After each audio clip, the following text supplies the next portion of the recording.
Hello and welcome everyone to another modern stream. This is gonna be a good one. This is gonna be a good one. AmuLIT finally. Everybody was freaking out. Oh, AmuLIT didn't put any results last weekend. Blah blah blah. Is AmuLIT dead? Etc. Etc. Etc. Everybody likes to freak out, and the answer is that AmuLIT is back to being just a tier 2 deck. Like it's just fine. AmuLIT is just fine. And this was a weekend that AmuLIT actually did put up a reasonable amount of results. First of all, this is the deck list that won the Modern Challenge that happened on Saturday.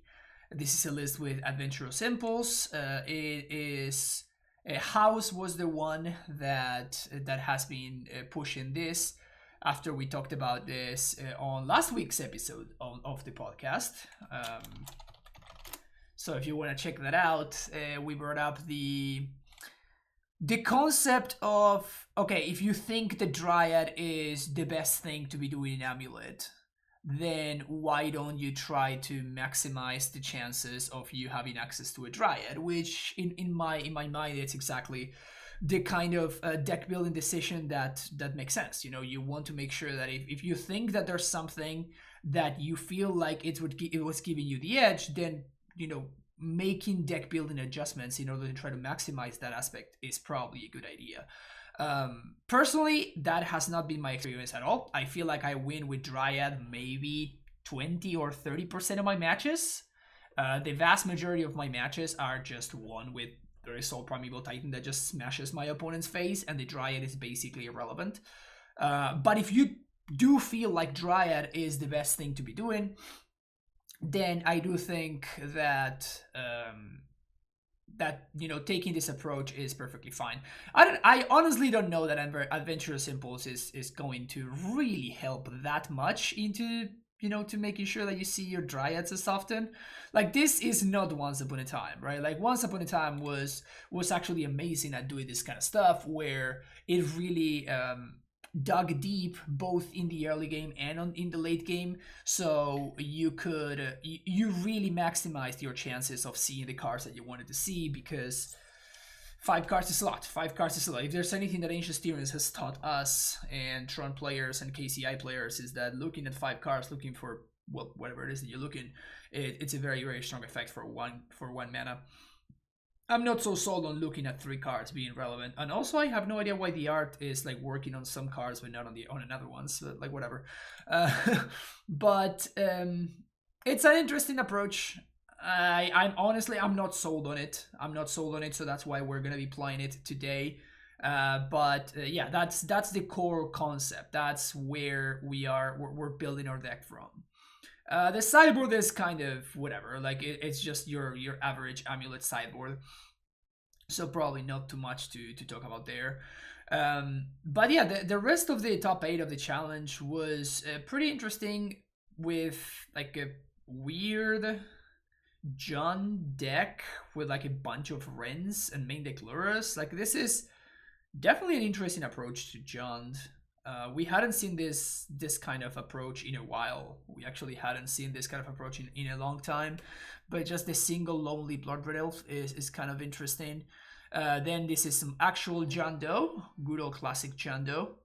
What's up, House? Thank you for the raid. Welcome everybody from House's stream. Just finished talking about the Impulse AmuLIT version. We're going to be playing it later today. But yeah, some Burn, some Spirits.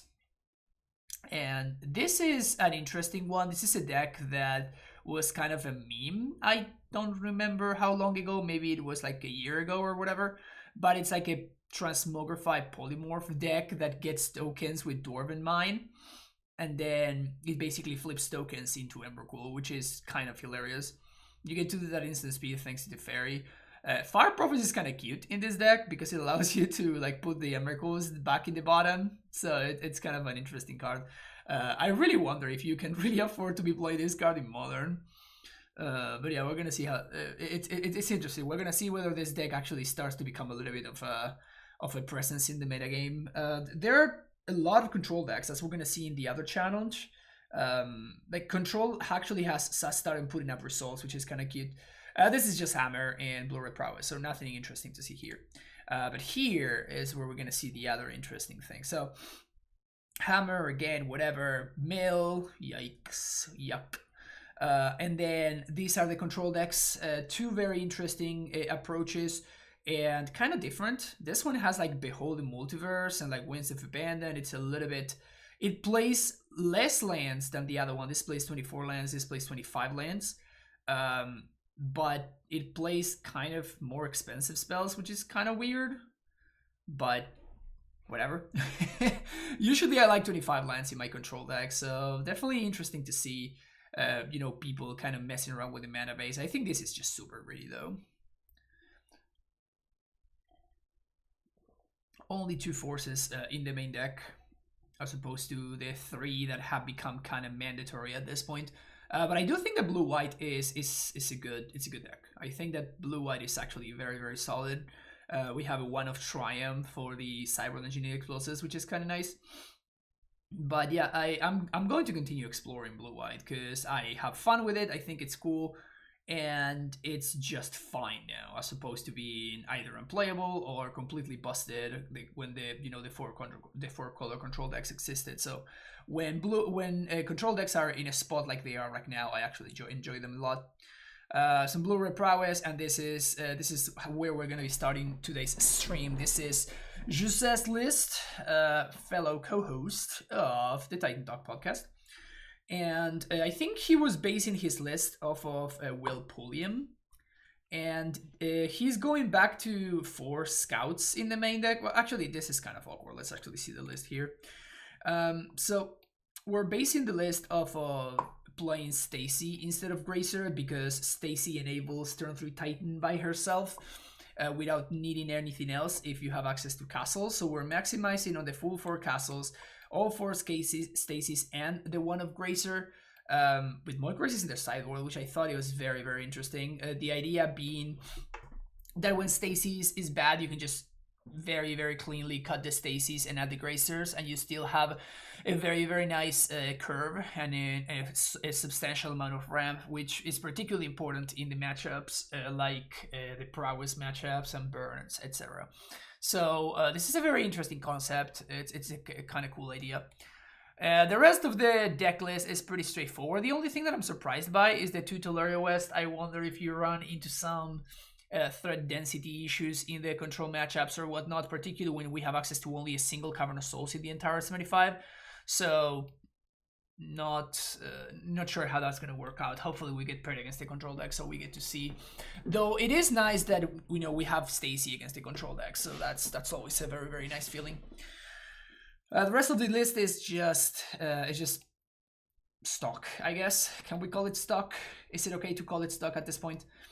Cyborg, Radiant Fountain, Pact, Dismembers, Trackers, Rex Sage, a reasonable amount of Dismembers even, and a reasonable amount of Trackers, instead of playing the silly 4. No, you're not stock, House. Nice try, House. Nice try. And we see that Jose was actually paying respect to the mill deck, which actually ended up taking second, but it's pretty cool. If you're trying this hard house, you're not stuck. You are stuck when you don't try hard. So yeah, this is actually a cool thing, and it's really funny because I was talking to my friend Levi, who actually made a dono that I'm gonna be playing tomorrow of an Ursa deck, and we were saying it's so crazy that literally nobody is playing Ursa. Like, Ursa right now it's too strong of a card to see literal 0 play whatsoever. And then Archaeus Dota actually got a 7th place finish with this list, which I only saw this morning, and I'm like, huh, that's cute. So it's basically like Ursa Stoneblade, which is kind of cool. So we have like Batterskull, and of course Stoneforge actually tutors up Sword of the Meek. So cool idea. Also, I really want to see a Lurrus, that's suited up by a Batterskull, and Ursa suited up by a Batterskull. That seems kind of cool. Main deck Tesseract, Agent of Bolas. Like this list has some interesting things going on for it. I'm not too I'm not too sold on main deck tests, but like it's cool. Like I like that Ursa is seeing some love, and then mono white taxes with Spider winning the PTQ, no, the Mana Traders event. I'm not surprised to see that. Okay, time to catch up with chat. Green Ponder OP, Winds of Venom is just bad. 5 colorless land and 3 Archmage Charm is just incorrect. Yeah, I didn't like that list. I like the other list a lot better, Jake. For sure, I agree with you. What's up, Anima? How's it going?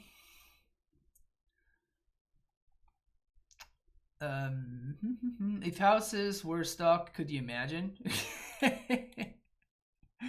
Yeah, houses can be stuck. Well, list one, his did not, mine is stuck. Yeah, that's that's exactly how it works.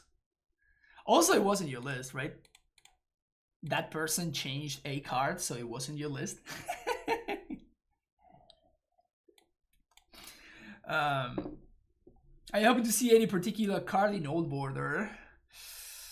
This would be nice to see in Old Border, but if they print Azusa with the newer art in Old Border, I'm gonna lose my shit. Like, that's just disrespectful.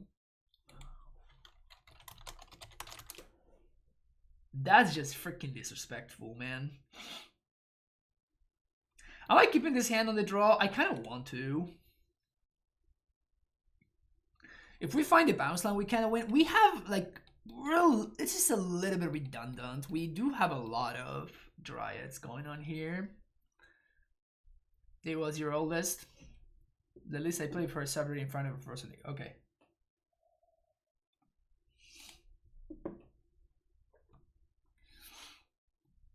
All the Old Border cards have been OG arts. That's not true. Lingering Souls wasn't. Resto wasn't. Dismember wasn't. Old Border AmuLIT would be hot. No arguments there. I think I'm keeping this. This is... We're playing a 33. We're playing 9 bounces, I think. I hope, at least, because I already hit the keep button. But I think we're playing 9 bounces. Yeah, we're playing 9 bounces. Any one of the bounces just does it for us. So I think I like this. Old Border bounce lands? That would be kind of hot. I lost my shit but seeking. Yeah, just like any card from AmuLIT would be very nice. Primetime would be nice too. The issue is that within they already it's just so easy, man. It's just so freaking easy. They recently made the other thingy. They recently made the other Primetime, so I really doubt that they're gonna have another alternate art Primeval Titan. Even though it would be like the only way that I would switch my Primeval Titans would be if exactly Old Border OG art Primeval Titan appeared. That's the only way that I would do it. Oh, phew. Opponent's playing bad Tron.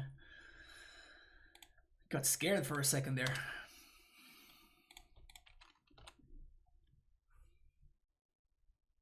Old Border with GP art. Wow. Would I actually be upset if that happened? I think I would. I think I would actually be upset if that happened.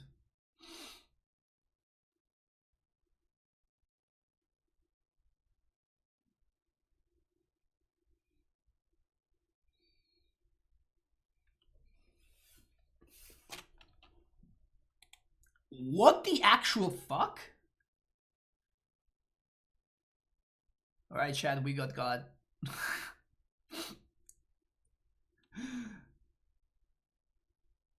Well,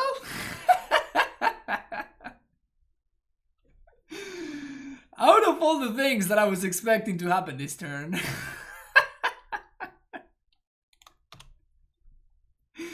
that was definitely not in my radar. Next turn, the Blast Zone is gonna blow up. So now, of course, playing the AmuLIT and the Stacy were a terrible play. What? What is going on? What the hell is going on right now? Just say 21 months means 3 Twitch babies and 3 months. 3 Dryad. Cost 3. Adventurous Impulse confirmed. How did you manage to say that many words, yet mean absolutely nothing? That has to be skill. Let's play Azusa. If my opponent wants to kill my Azusa here, they can. I don't care. Just gonna play out my entire hand.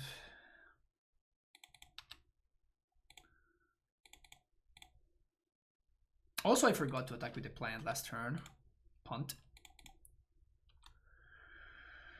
Punt!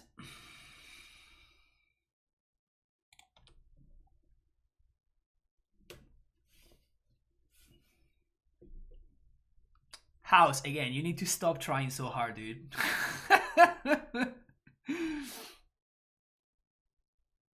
You need to stop trying so hard. Take it easy.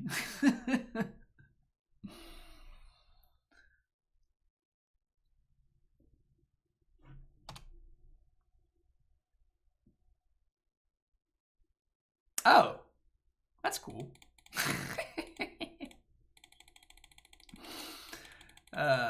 Good stuff, good stuff.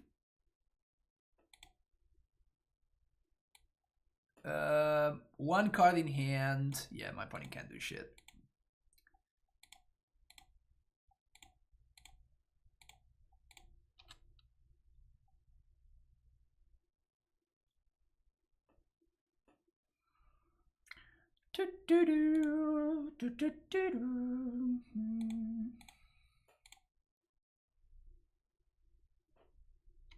I clearly underestimated my opponent. I mean, they're still dead, right? Because now I just killed them with Dryads, but clearly I underestimated my opponent's capability for nonsense.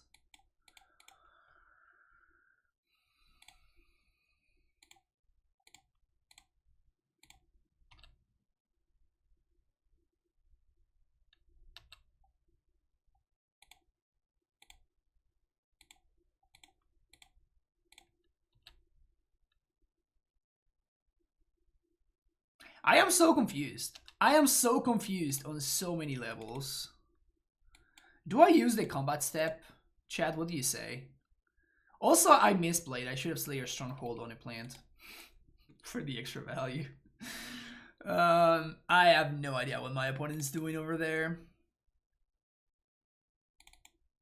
I have literally no idea. I don't know what to do here. I'm assuming the bog's gonna be bad.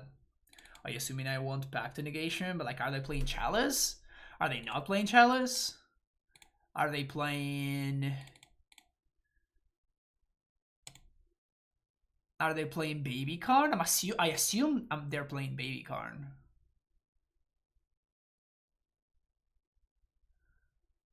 Mono Black Tron going to Hardcast Gris Rebrand. That would be sick. Ciao Fran, saluti dall'Italia. Ciao. Ciao, credenza del drago.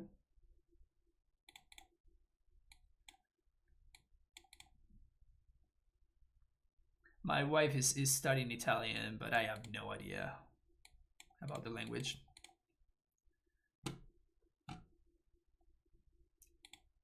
Obviously shipping that hand. Am I keeping this one? My opponent easy thoughts his deck somehow. So I guess I keep this. And I'm gonna ship the force.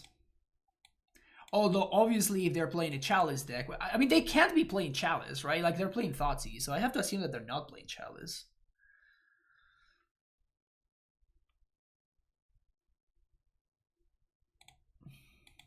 I'm not gonna play around Shadowed Out, and I'm gonna get totally owned by it. Just wait for it.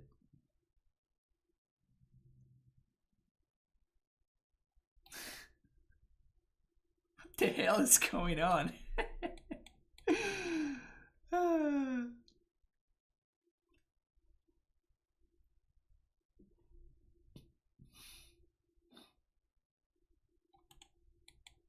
Well, Force, where are you?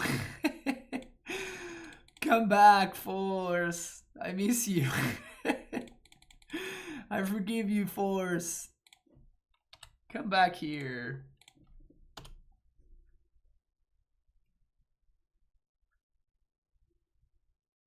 Unlucky opponent didn't have go for the throat.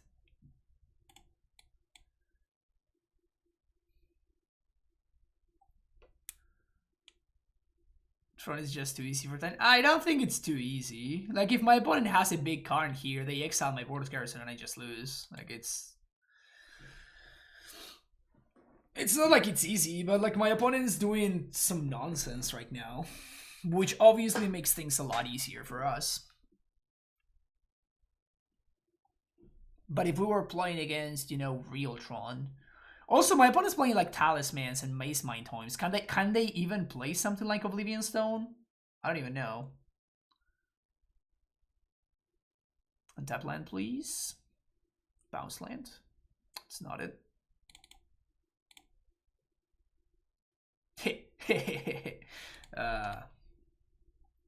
I'm not gonna pact for Reclamation Sage.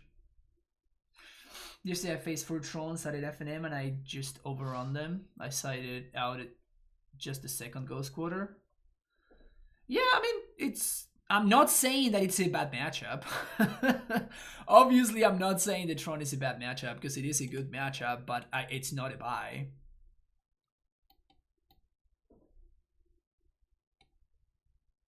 It is a lot closer again if your opponent's playing a real Tron deck.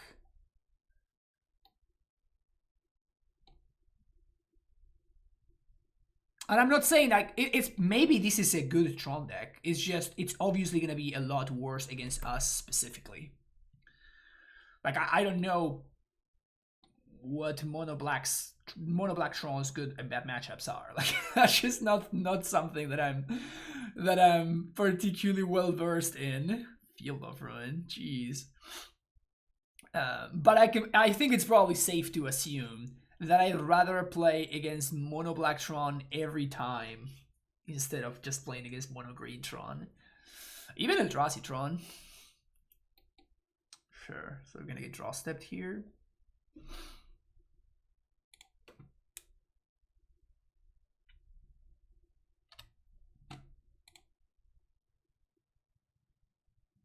Missing Raminep Excavator. I would definitely have pacted for Raminep Excavator last turn if we had the choice. But that's just not a card in our deck. I could Sage to blow this up. Again, I don't think that's what I want to be doing. Like, I'd rather have 4 copies of Primeval Titan in my hand against my opponent's Thoughtseize deck. I'm really waiting for their payoff, right? Like, so far they have not played a real card. They have not played a Tron card. They've only been playing interactive cards or Night Whispers.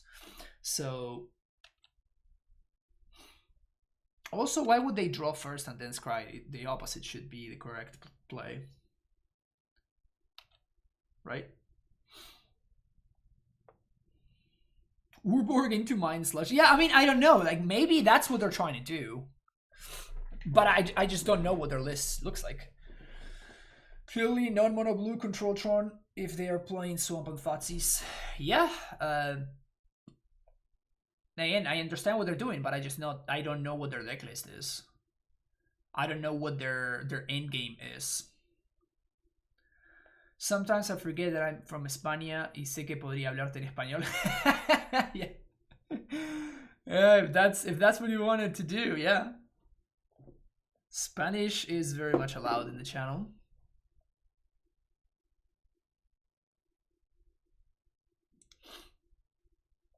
Love this format. My hand is 6 lands and a Bears of Ligiara keep. Yeah, Bears is nice.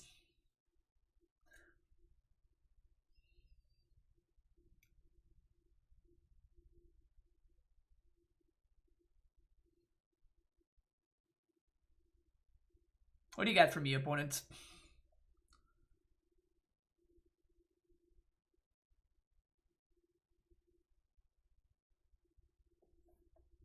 Yeah, that's good enough.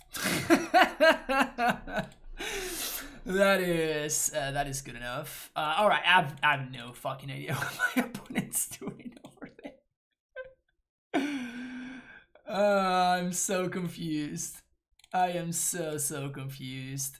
I think we're going for this. I'm kind of tempted to bring in Kozilek too, if I'm being honest.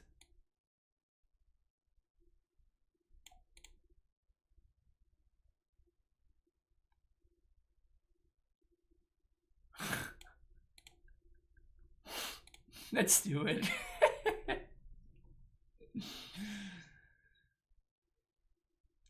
I had an error claiming my bonus of 14k points after betting them all on the 4 controller. Never got him. Yeah, I have no idea how to fix that, Jesse. I don't even know how to set up the. I've tried so many times to do like a. It's not a bet. It's a prediction. I've tried to set up the predictions so many times, and I have no idea how to do it. This hand is just not good, just not fast. This hand is very good. Ding ding ding.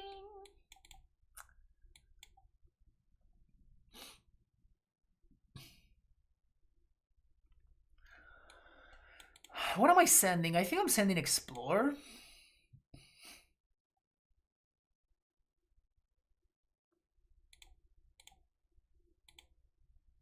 Turn team are looking really hot here.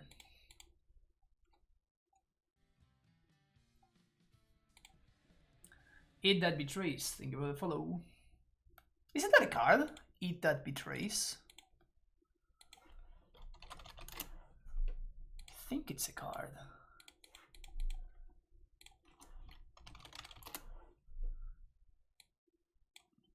Yeah. That's cool. It's kind of a dope name for a card, honestly. EDH staple. Let's go.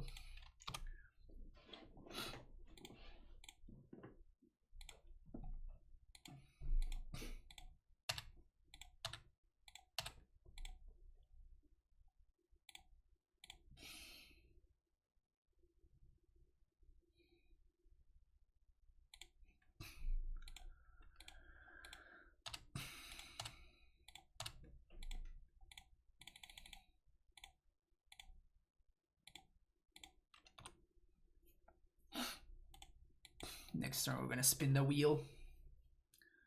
Why are we running Kozilek in the sideboard? Because Mill is a deck. I guess it's not bad.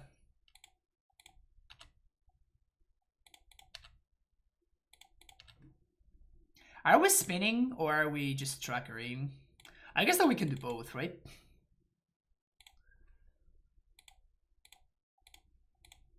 So let's just do both.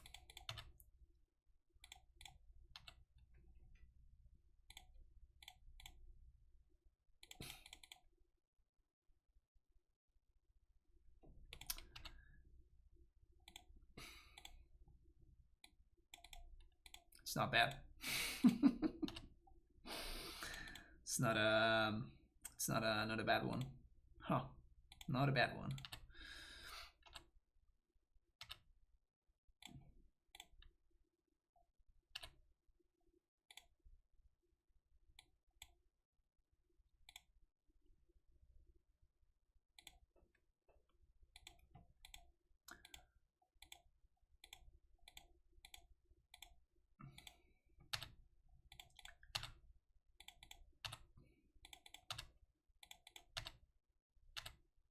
Clues.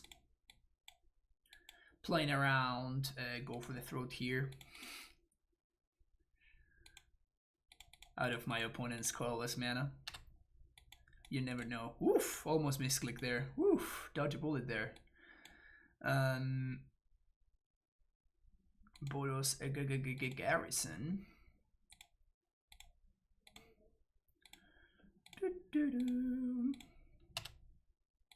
Float mana. Haste the dude. Float mana. Haste the dude. Let's bounce this. Whatever.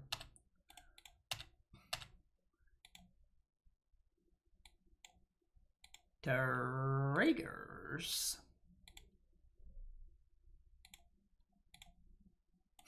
So many triggers.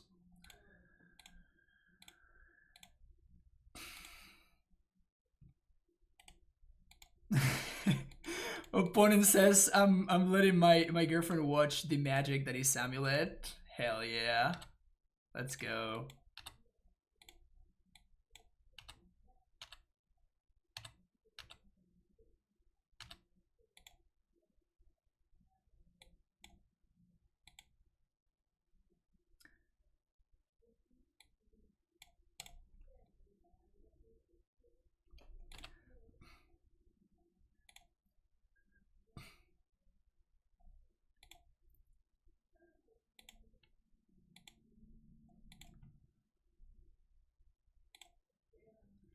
What can we kill? Let's target my Dryad and my Tracker and my Prime Times.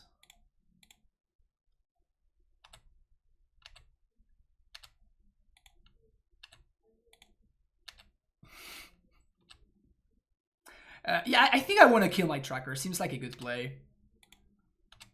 And I'm going to deal 3 to this Dryad. I think that's pretty tight.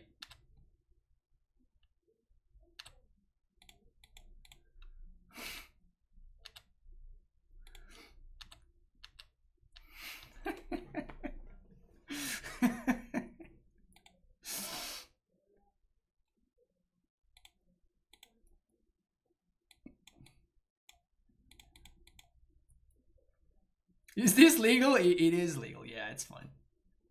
Should be against the Geneva Convention. Nah. Geneva Convention is too busy talking about nonsense instead of addressing the real issues of society, which is the fact that you can do that, you know?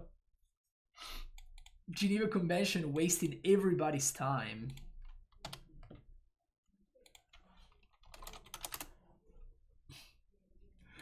Teach me not to play with my food. But playing with your food is just fun.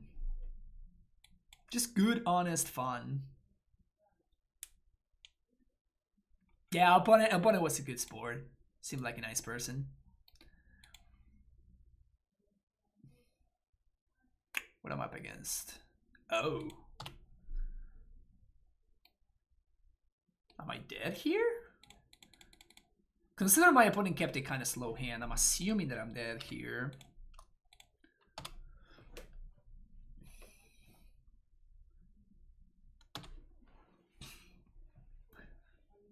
I mean, they need the other half of Splinter Twin, right? Like, they can make infinite tokens here, but...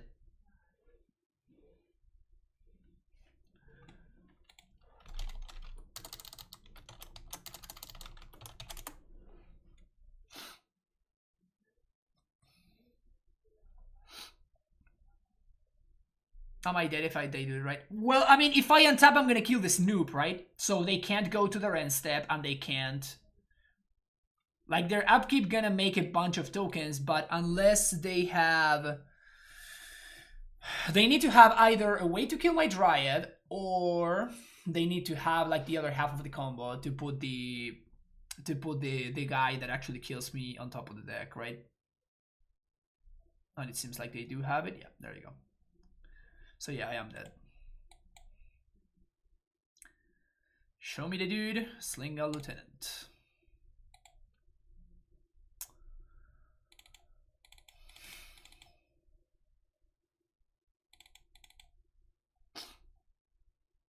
We're probably going to be facing Blood Moon, aren't we? That sucks. When this kind of deck gets to play Blood Moon, it's just such bad news for us. It's just such bad news for us.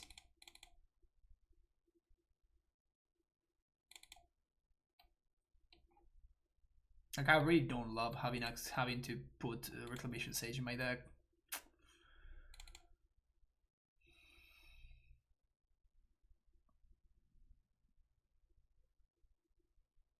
Am I just cutting all Gracers? I think I'm just gonna cut all Gracers.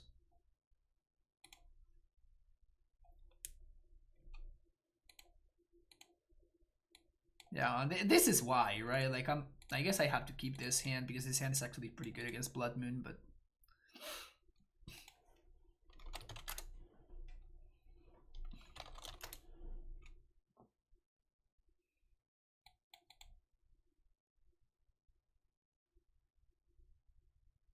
how about his Colossal Dreadmaw in AmuLIT?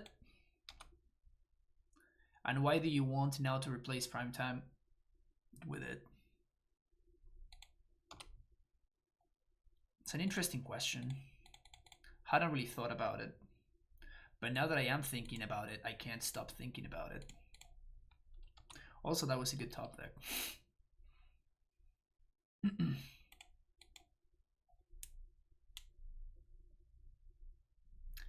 Turn 2 Moon.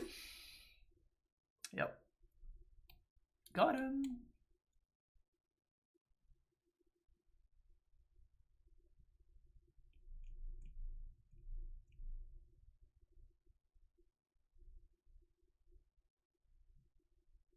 Oh yeah.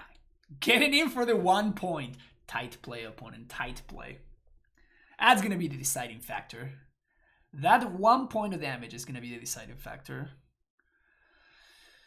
So I guess I'm just fucking dead again. God damn it.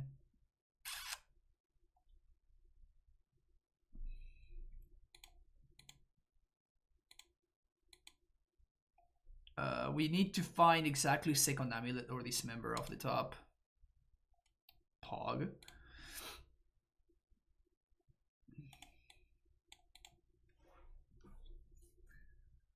Am I doing this on draw step? Because if there's a Kiki Jiki on top of my opponent's deck, if there's a Kiki Jiki on top of their deck, we're in trouble.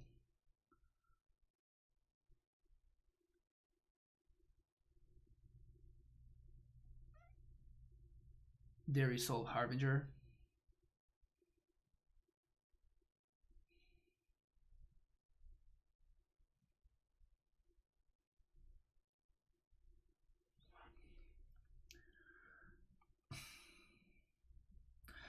I think I'm going to do it on draw step, depending on what they have on top of their deck.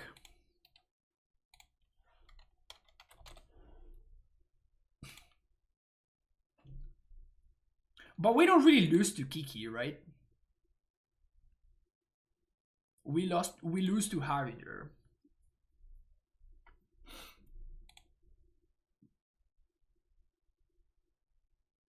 The question is, I think I want to play this out actually. Because it's not impossible for my opponent to just answer my AmuLIT and for me to be in bad shape. Goblin Matron on the top. Yeah, we're gonna do it now. I'm not gonna let my opponent have a free Matron.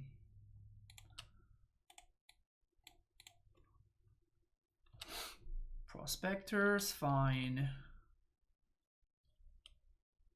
Wait, they don't have Blood Moon? Huh. Guess they don't have Blood Moon.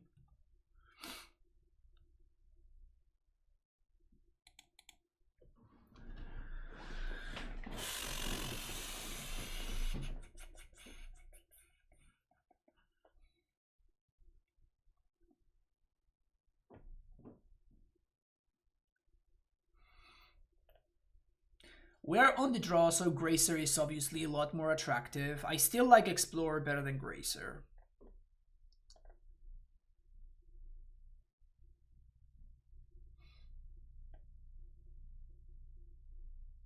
I don't think Tracker is very good here.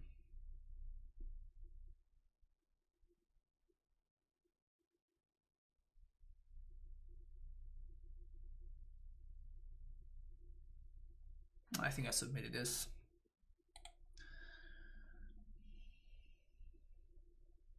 If there was Kiki on top, I lose. That's just not true, right? Because they use Kiki to copy their own dude, and I just dismember it in response. So I don't lose if there was a Kiki on top.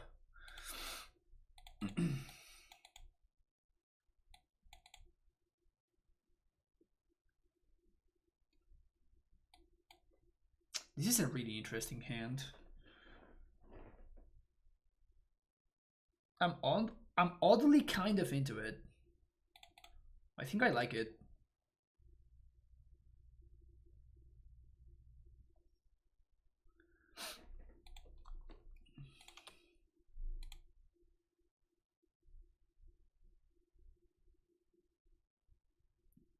F.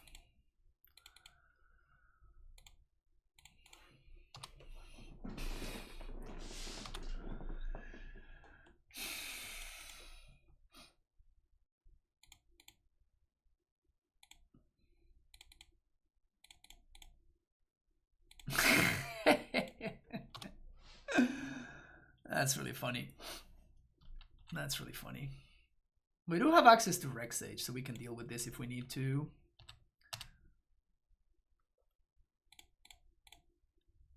Bounce land.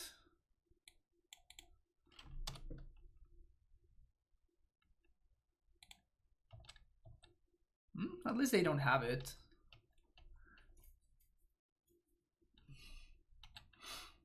So okay, there goes Matron. They're gonna go fetch Snoopy. They're gonna cast Snoopy. Opponent's drawing a land. I think I want to do this at this point. Sick.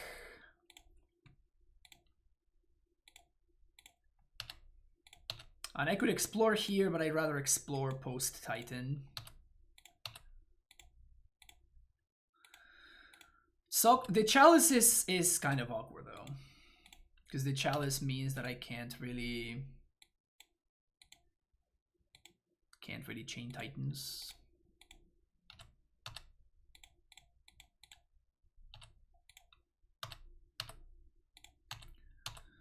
So for 8.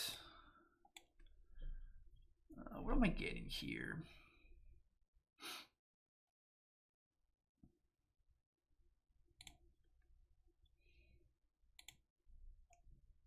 We already have a T-West in hand, and we have Colorless Source, so we need to... We do have a Colorless Source, so if we do need to...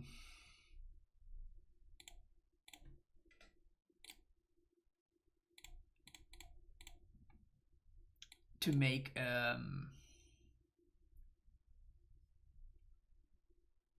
Because we can make it explosives on... We can transmute for explosives, and we can play it for 0, right?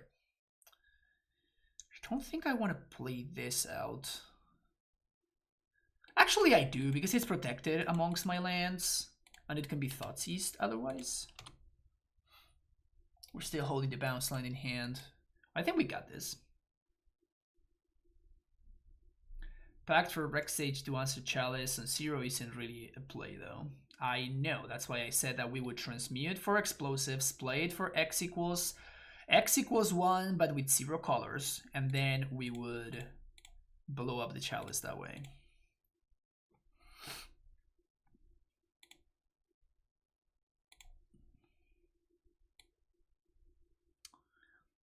What do I want to do here?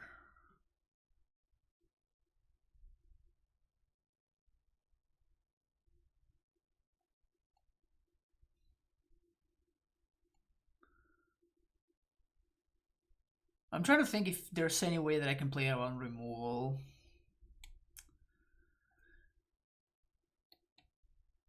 Because that would mean double striking both Titans. Can I set up a situation where I am able to double strike both Titans? I think so. So we have 3 land drops right now. This hastes here. We get, yeah, we actually we can very easily haste both Titans. I'm just overthinking it. But in reality, this is actually very, very easy.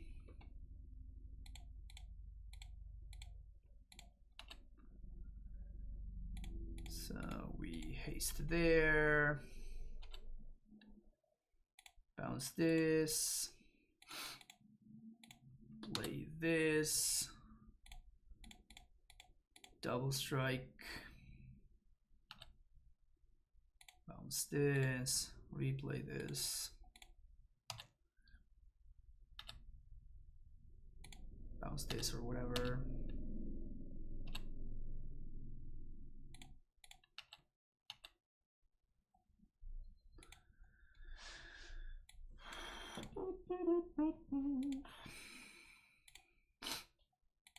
This is not even the optimal line, honestly. I think that the optimal line would have been to bounce Sun Home and then replay it so that way we don't need to use Vesuva. Also should have attacked with Asusa, I guess.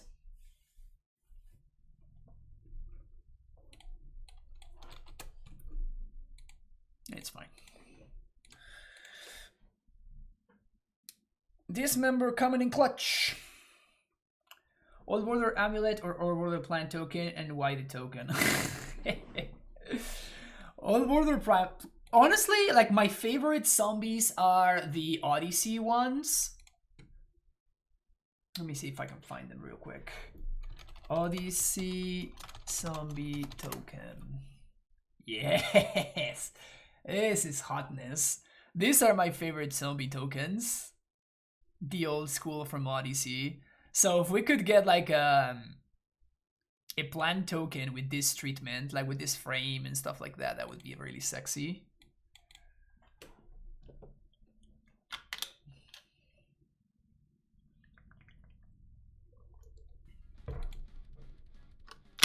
Vampire Diaries.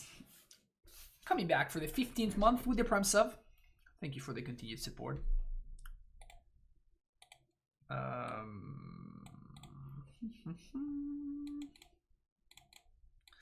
It's unfortunate that we have to fetch and shock on turn 1 because we're gonna want to transmute Tolari West. So it kind of sucks that if I'm playing against an aggro deck or if I'm playing against a Blood Moon deck, I have to take the damage and I have to expose the. I have my way to get a basic forest into play, and I'm wasting it. But like in the blind, I think it's correct for me to fetch shock because my plan is to transmute this potentially for a bounce land or a castle. I have the saplings from that set or a set around that time. I should have zombies around. Yeah, that zombie token is just awesome, and it reminds me a lot of when I used to be a kid and I had a zombie deck, but like I didn't know how to build my deck, so I had zombie infestation in my zombie midrange deck, which made literally no sense at all because like I'm playing a mid-range deck, like why would I want to discard 2 cards? Like I had no combos with it at all, but like, you know, zombie infestation said the word zombie in it, so I just had to play it, of course. I wasn't that smart back then, I guess. Tracker feels so good in the meta right now, it's enough for playing it main deck. I don't think I would want to do that. Under most circumstances, I wouldn't want that, and like right now, I would definitely not want that. So yeah, if you really wanted to, you could, but I think you would be making your deck strictly worse. There were a ton of tokens or dice back then, so we used little clear markers on the cards. Yeah, I had like beads. I remember I would use, my mom for whatever reason had like beads. I don't know if those are a thing here, but back in Argentina, my mom for whatever reason had access to those, and we needed like counters and stuff. And then it was like when you would tap it, you would like flip it around. It was really awkward, but like it worked for us, you know. Building decks for less to be safe. Yeah, don't worry about it. It's all good. And tap land, please. The best on tap land. Don't mind if I do. Can we haste here?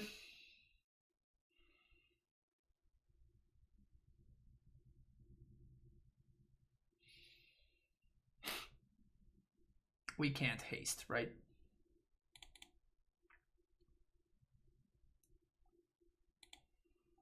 So we're just gonna have to Valakut them.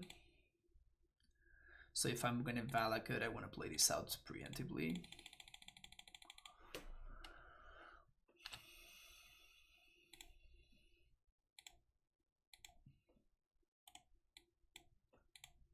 Yeah.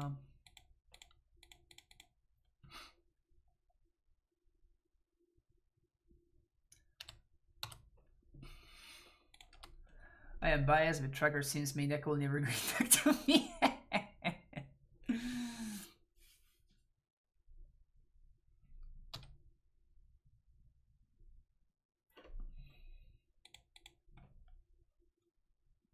Also, we're playing Vestige in this list, right? No, we're not playing Vestige. Awkward.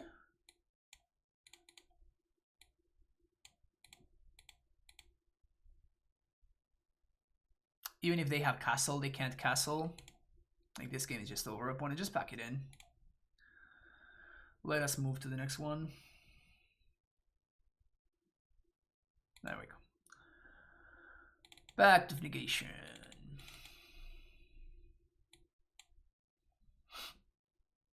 Force of Vigor, Rexage. Early cards that interest me.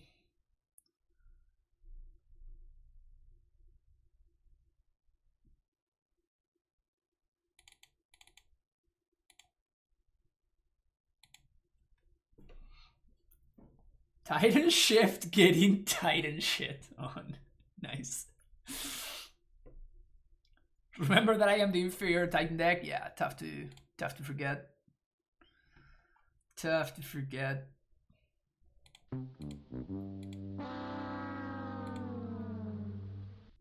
I know.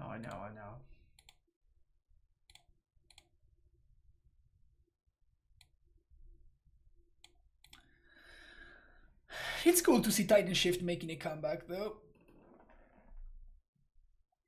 I do like having good matchups.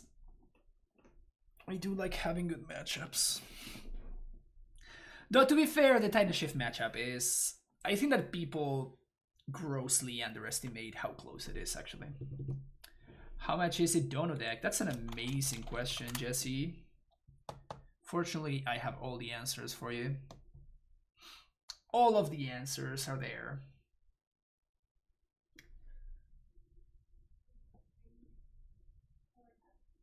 Comes down to whether or not they have Druid hate. Druid hate? What do you mean?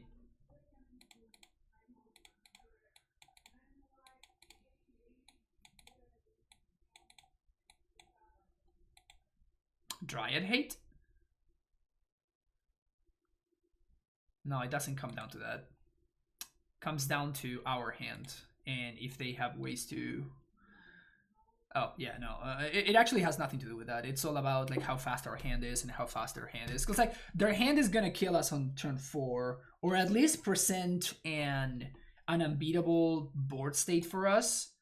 They're going to be able to do that on turn 4, probably, like, I don't know. They're vast majority of decks. But we can actually be faster than that, or we can set up a situation where we don't care about that if we put ourselves in a situation where we're far ahead enough.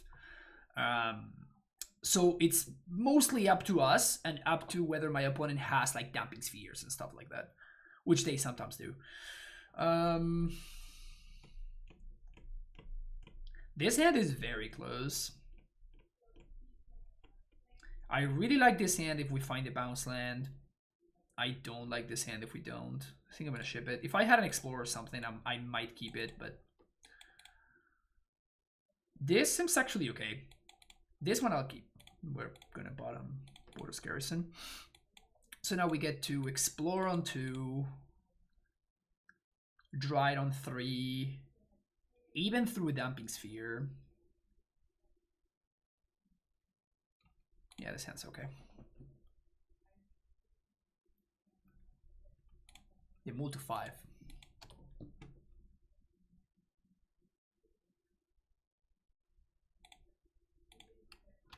That doesn't change anything.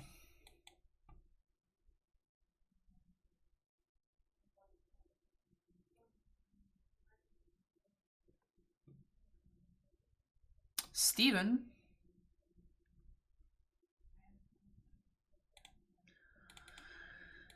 Explore is not great. That is pretty good, though. That is certainly quite good. So that means that we're going to be protected from... They don't sack Steve? Weird. Are we getting Acid Mossed here? There's no way we're getting... We actually, maybe.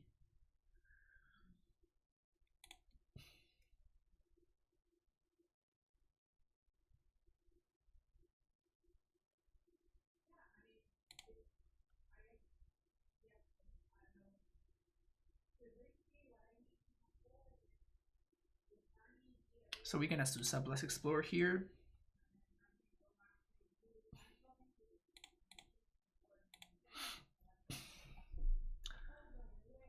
They could have Lightning Bolt. Don't think I care too much if they have Bolt. But this just uses my mana in the most efficient way, and it gets the most amount of lands into play. Twitch is crappy today, it keeps kicking you.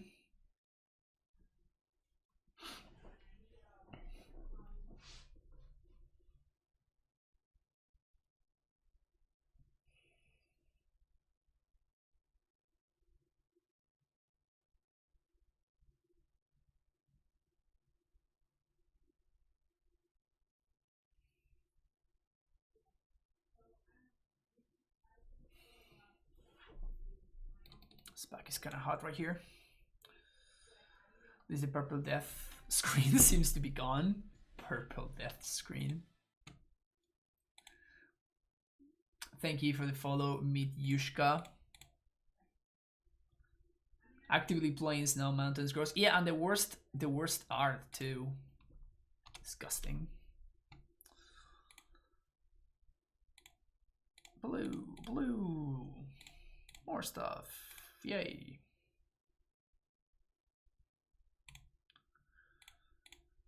So I'm gonna be holding on to this in case I naturally draw a Valakut. Plant feeling frisky. So now we really have to draw a Titan. Scape Shift we don't care too much about unless they play another land. If they have landscape shift, that's a problem, but okay, they have another Titan.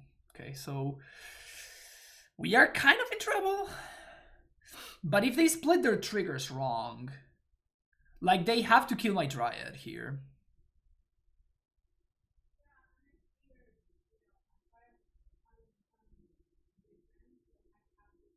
So there is a chance for them to mess it up.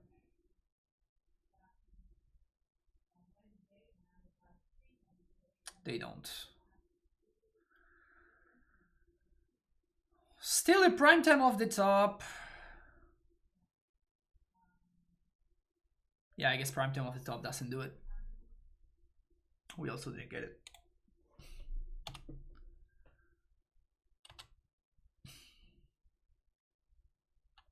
So technically we aren't dead. 3.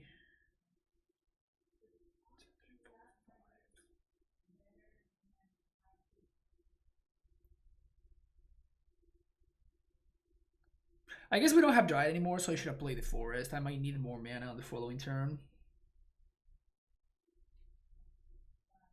But now this Titan is actually gonna kill me.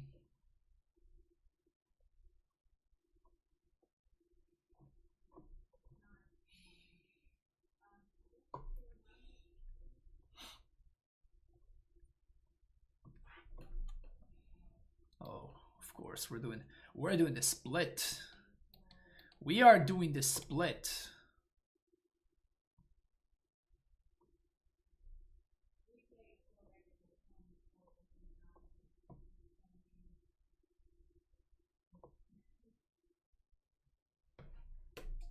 Plant, protect me! Protect me, Plant! Thanks, Plant. Oof. I feel 1 damage safer now.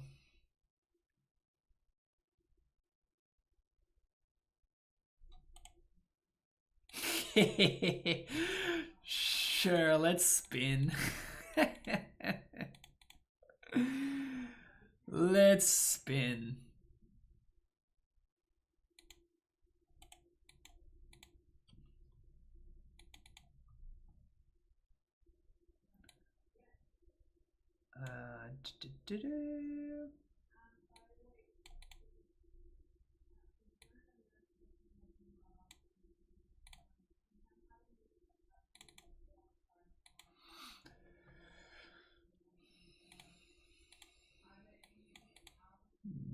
Nope.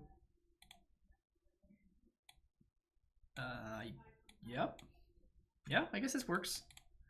So turn 1 Gracer, turn 2 Asusa, and if we find any land, then we're in business. I'm into it. This matchup is quite good for me. It's less good than people think it is. As I was saying earlier, I think a lot of people underestimate how not free the matchup is. It's good. It's good, but like a lot of people think of it like same with the Tron matchup. Like we're obviously advantaged against Tron, but a lot of people just basically completely ignore or completely disregard the Tron matchup, and I don't think that's something you should be doing. Okay, boom, appreciate the follow.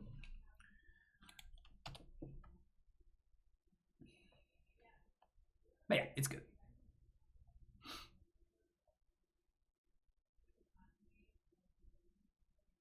Good draw.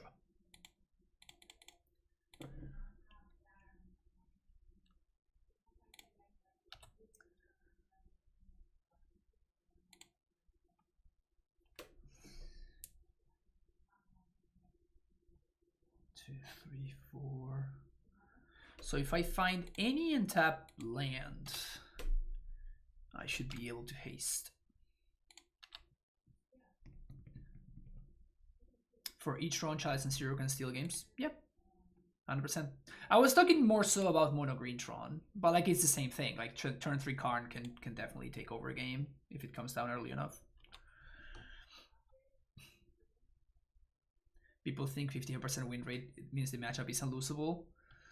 Yeah, people tend to underestimate things like that. And this is what I was talking about earlier. Like this card is a lot better out of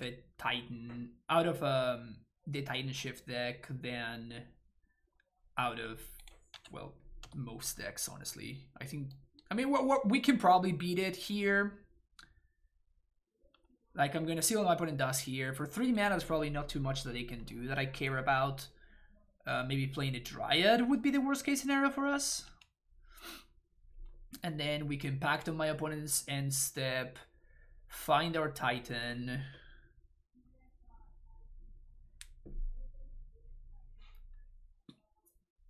Breathe? Asusa. Yeah, it doesn't matter at all. So end step, we bite for prime time. Untap. 1, 2, 3, 4. Sure. So now if we draw any untap land, we cast our Titan. If we don't, let's play our Dryad.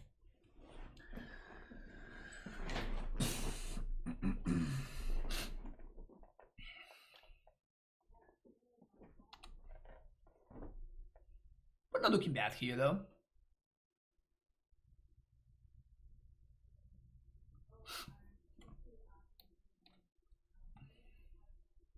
Steven.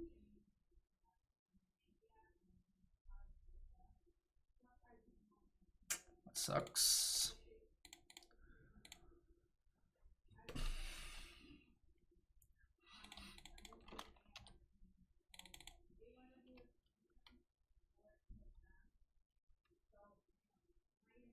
I mean, if they have land Titan, like if they have a Titan in hand or they draw the Titan and their last card in hand is a land, maybe we're in trouble.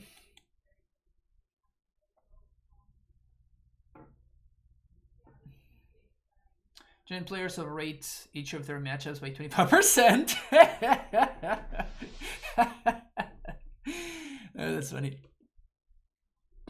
Sakura Tribe Showdown, yeah. They were separated at birth, you know?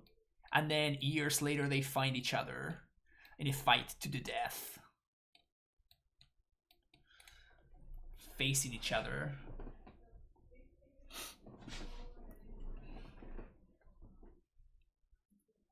Sakura Tribe mirror match.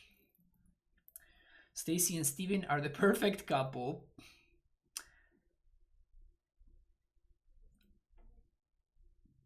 Back for Dryad. Is their last card a fetch land? No, it's not. Any land, please? any land whatsoever.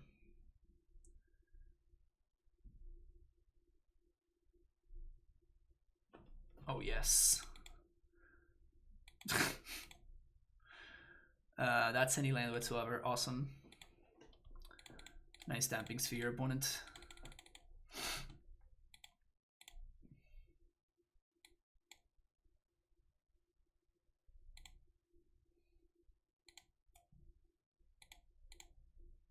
Pew and pew.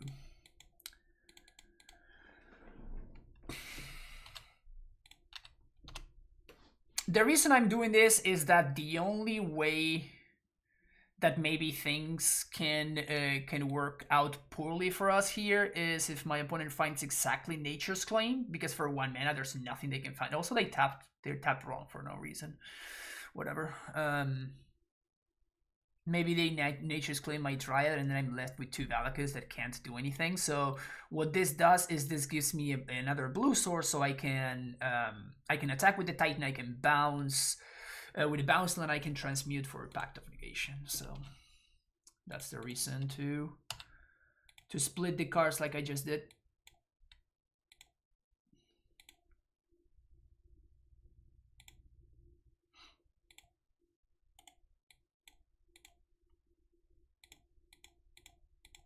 Oops.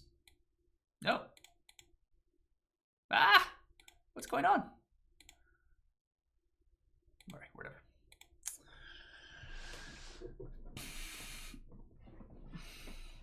Is this deck redeemable with channel points or just Dono?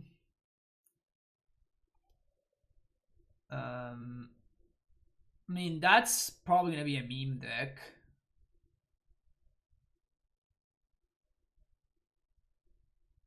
That's probably gonna be a meme deck. So it would definitely be better if it were with a Dono, obviously, but it's probably okay.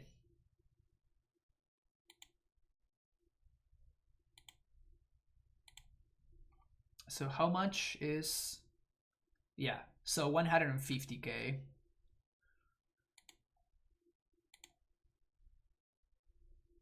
Core Tapper is legit. Sure. I have 0 grades dropping 100k for Boomer AmuLIT. We went 4-1, right?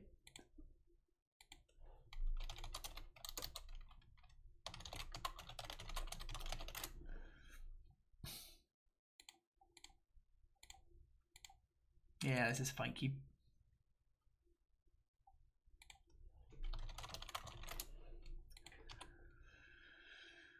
I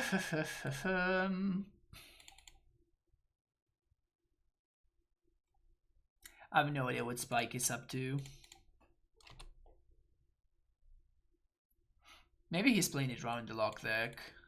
Oh, he's playing the control deck.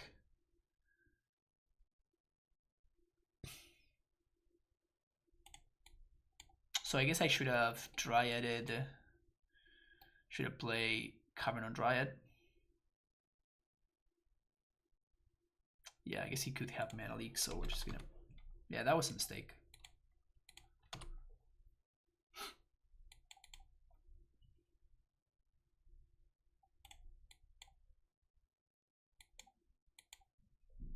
It seems like he is playing...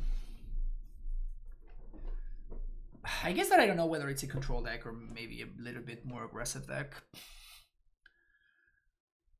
Living that Grixis life. K command, put Lurrus in hand.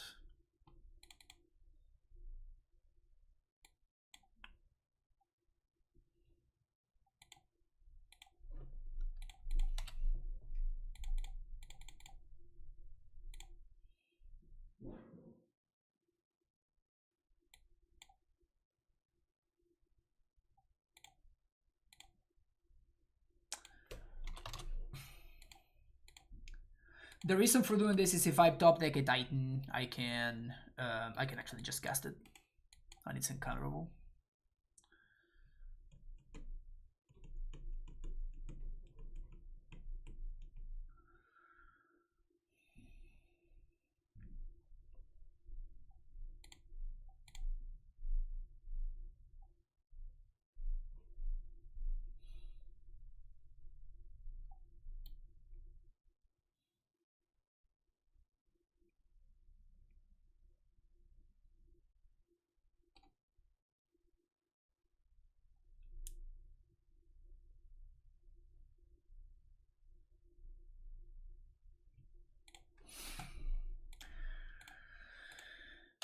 So I guess we're spinning.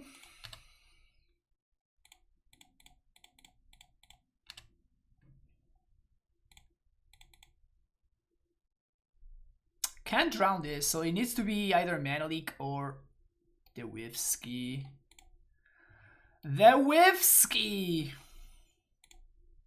0 cards. Actual 0 cards.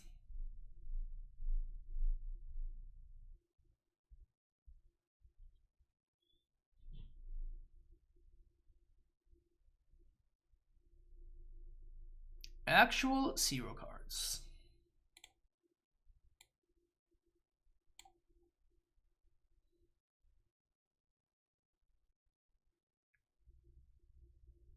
Seven Manadic, 7 clue. Well, we bought him 3 Titans, right? So Kyle HMTG, thank you for that subscription. Welcome to the Primetime Stronghold. Thank you for being here. Thank you for your support. Really appreciate it. Colony Garden. 1, 2, 3, 4, 5, 6, 7.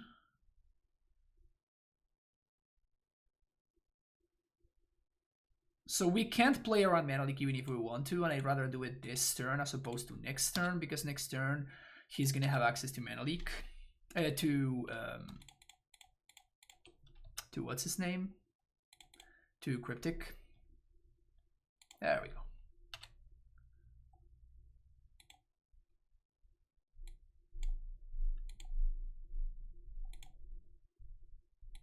For blue mana, I'm just gonna haste. He could have double lightning bolt.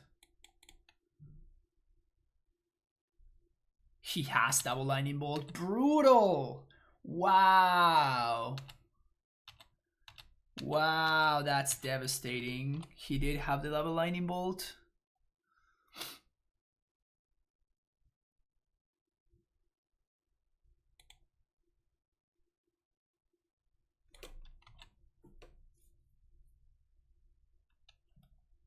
I still think it was correct. Like, that's literally the only way that he gets away with it, right? Though he hasn't used the bolt yet, so maybe that's a reason.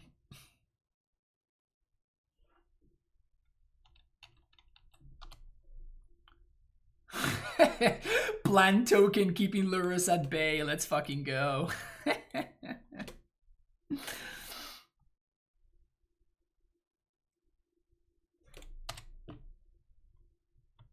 Boorns.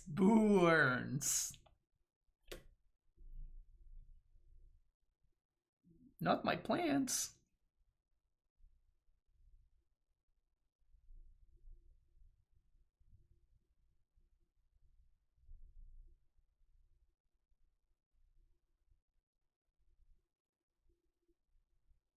It's clinging.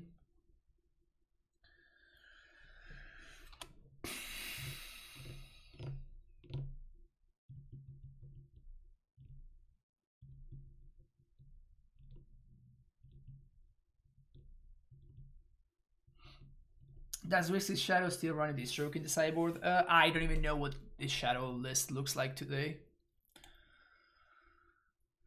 It's been a while since I've seen a Shadow list. Prime time?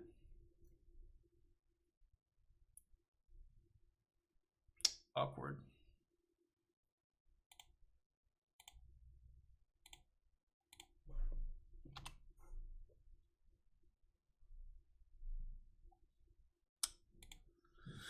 Awkward.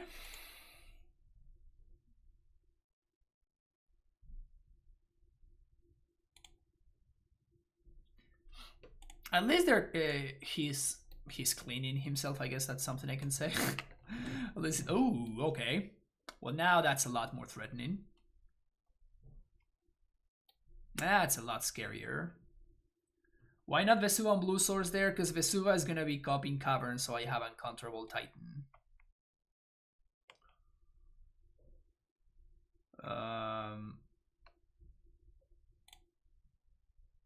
See, I didn't think that's far. Yeah, I'm trying to.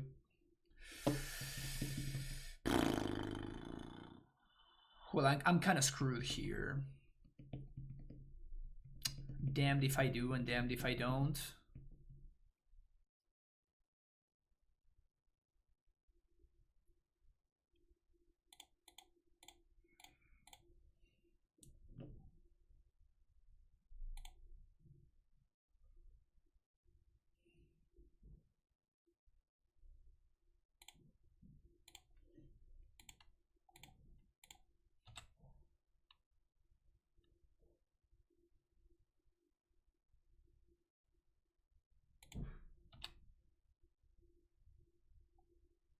Well, he can't. I have 5 cards in my graveyard, so no, he can't kill with Drawn to Lock. And I'm gaining 2 lands, right? So Titan goes and gets some friends. But yeah, unfortunately, we are in a situation where we're far behind enough, and with Spike having 5 cards in hand, I have okay.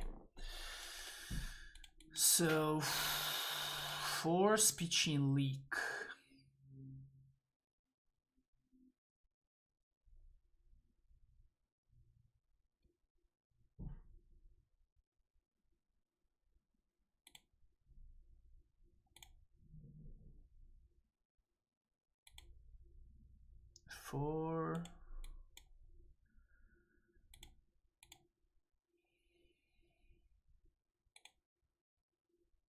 So we're dead to Lightning Bolt. This is gonna be 5. Draws 2. Yeah, okay. Alright. Got me.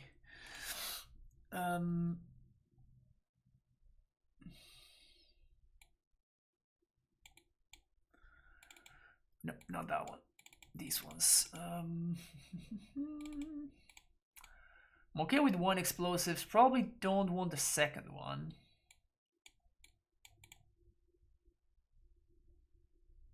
I guess I don't want Radiant Fountain either. 1 Dismember seems fine.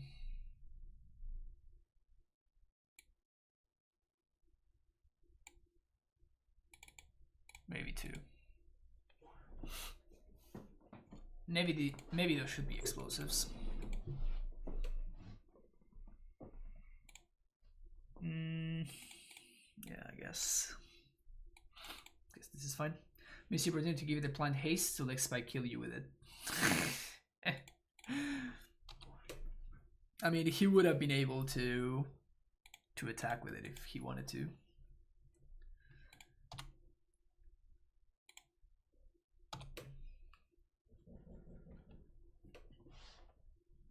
So he is playing Mana Leak, he's playing all that nonsense.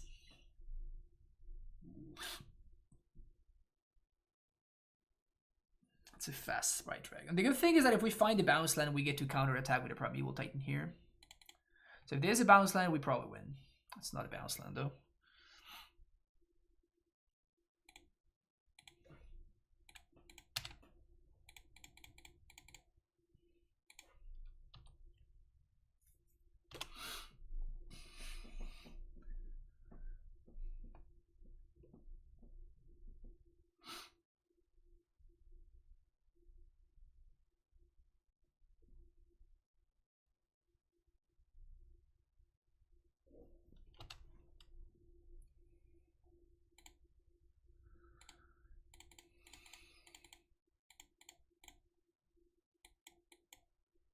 This is good enough to force his hand, I think.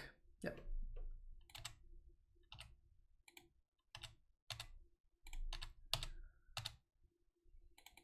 And I'm playing this because he's shown me Kolaghan's Command.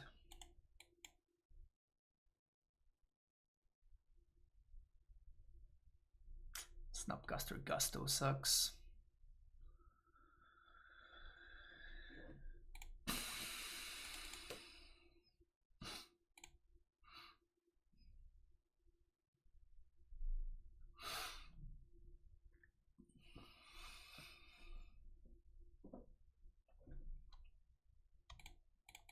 Yeah, I think we have to play into it. Because he has Snapcaster Gust.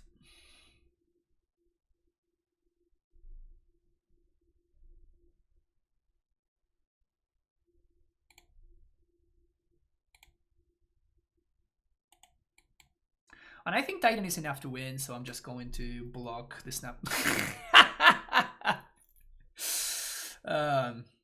Yep, well, I guess. Either Gus is such a beating. Is it though? Is it though?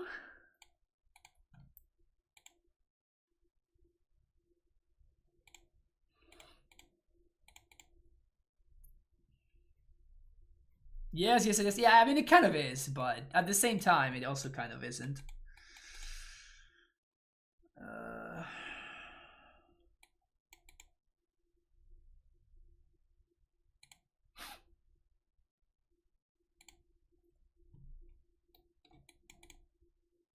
I think I'm actually keeping this hand.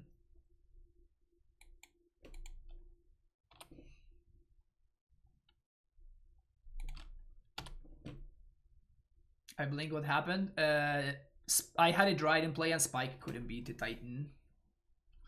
So he just packed it in. Like I went for it on the previous turn, so obviously I'm gonna go for it again.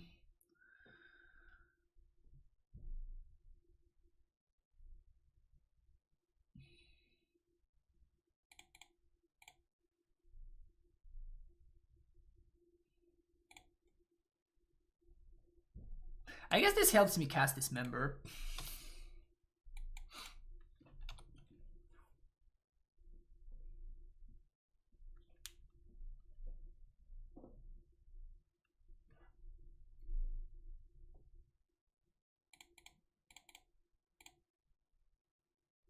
How do you feel about Splork Spike?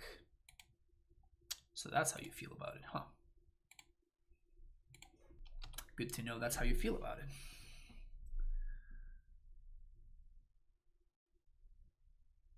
So now he kind of can't tap out anymore.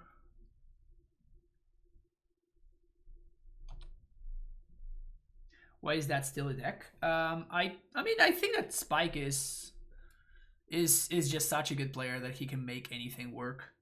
Like, it just doesn't matter. It just doesn't matter what it is. Spike can just make it work.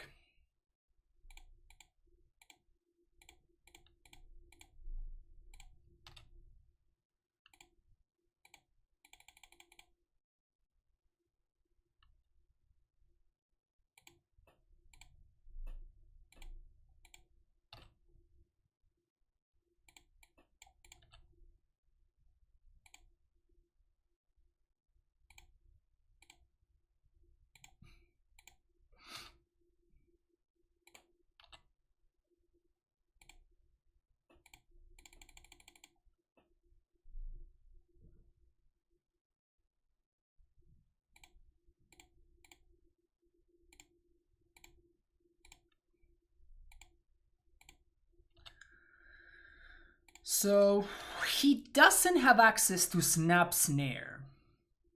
He could, however, have another spell snare. So I am just going to do this for x equals 3. Place around snare, and it also plays around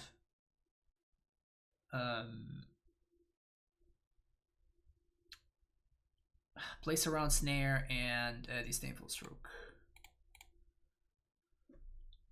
So now he doesn't have a clock. And now this turn we have a gazillion mana.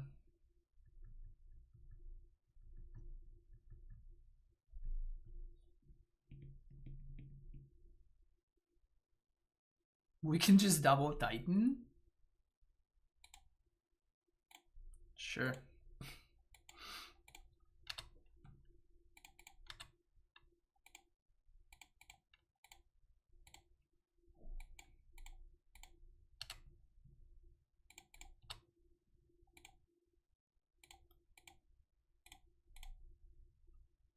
This plays through Mana Leak.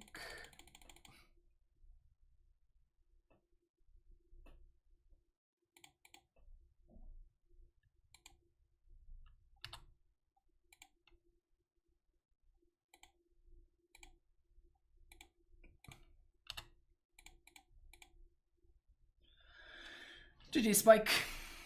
GG's.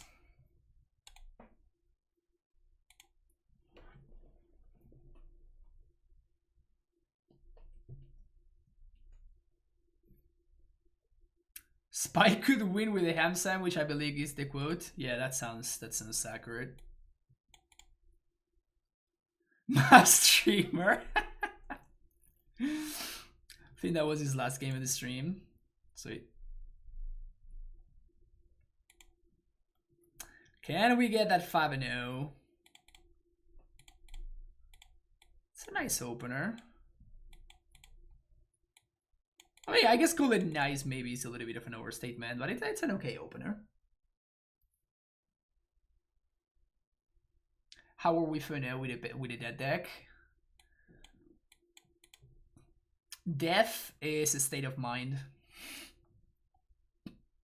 I am now the Spike. Spike is only aspiring. My opponent says final boss. I'm 4-0. Like, yep, same here.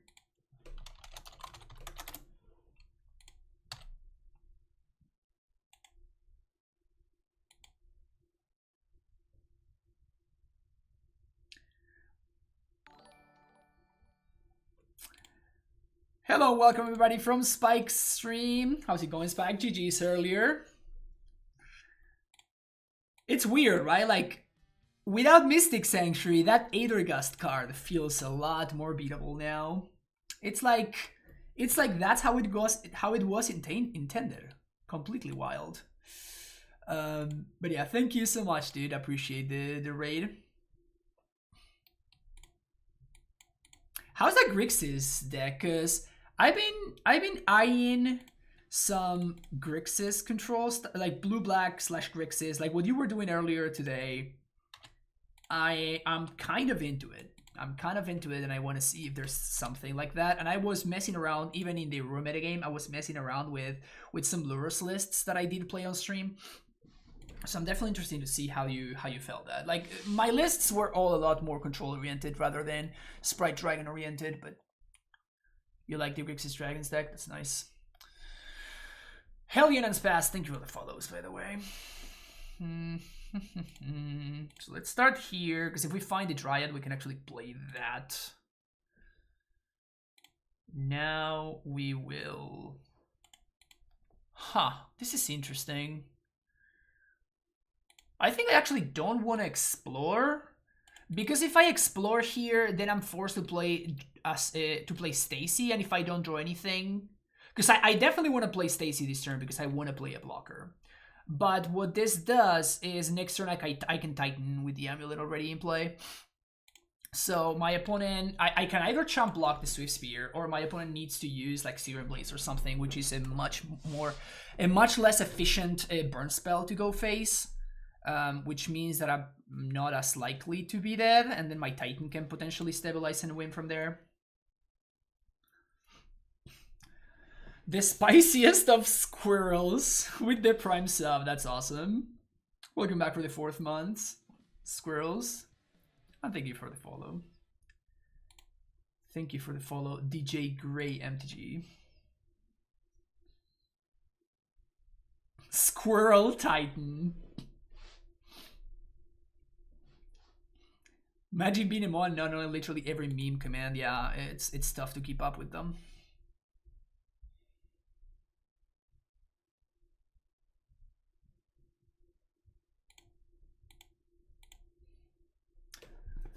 Good sequencing from opponent here. If I don't block, I lose to double 1 mana burn spell and skewer the critic counts. If I do block, my opponent gets to hold up Skullcrack. I also lose to Boros Charm here, and Prove also think you will follow. I think we just have to jump here.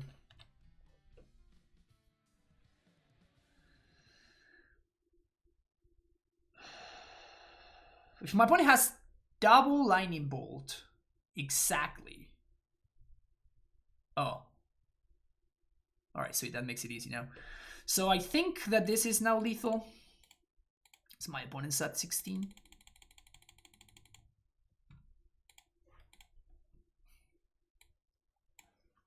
What are you at, opponent? What are you at? 16? I got you at 16. Is that right? 16, I got you at 16. Yeah, is that correct? Okay. 16, right? Yeah, 16. Okay, cool.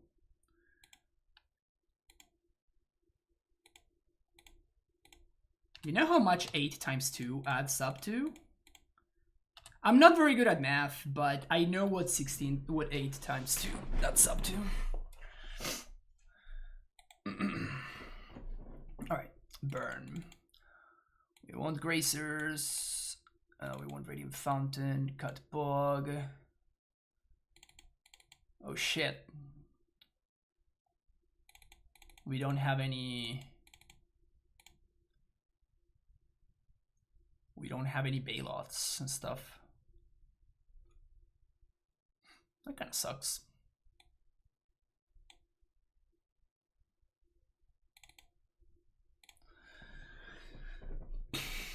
Math is for blockers. Yeah, I know. 8 times 2 doesn't add up to anything, it multiplies. Wow. We got some PhDs here in the chat, huh? Is this a challenge list? Yeah, I just copied Juice's list.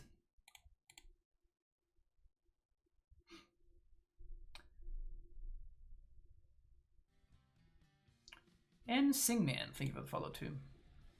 Before I concede, I always confirm life totals and hand sizes to intimidate them. Yeah, exactly.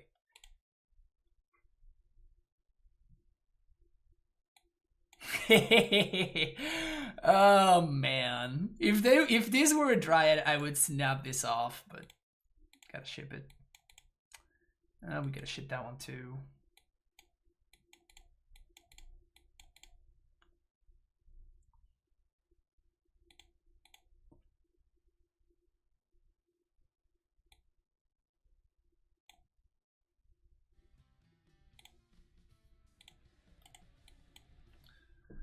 One of the dark thing you will follow.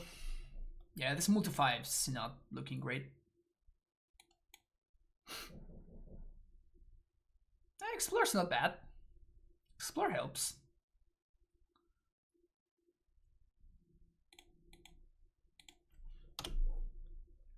If my opponent plays Eidolon here, then we're gonna be in rough shape. I have a PhD in chat snarkiness. Wow.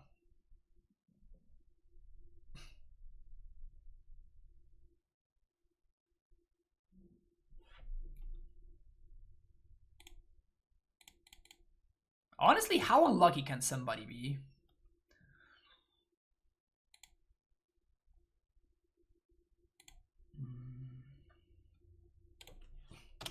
So I'm holding on to the T-West because this might actually be my Titan.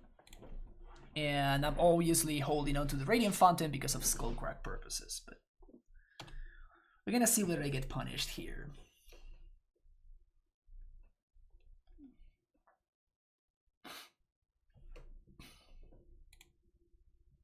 Oh, come on, really? Just never join a land, ever? Multi-5, never hit my land drop. Well, I guess. Skullcrack me, bro. Yeah, most obvious Skullcrack full time.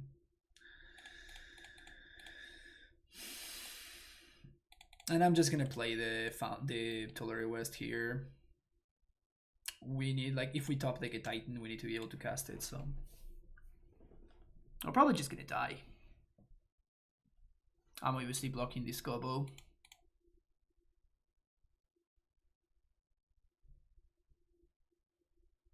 My favorite meme was Reclaimer, less Reclaimer. That was a very strong meme, I can't lie. Oh yeah.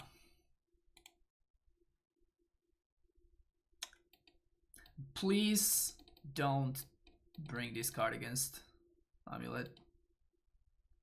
It's not very good.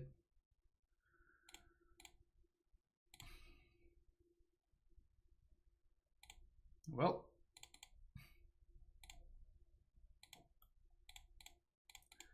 we're spinning the wheel next turn.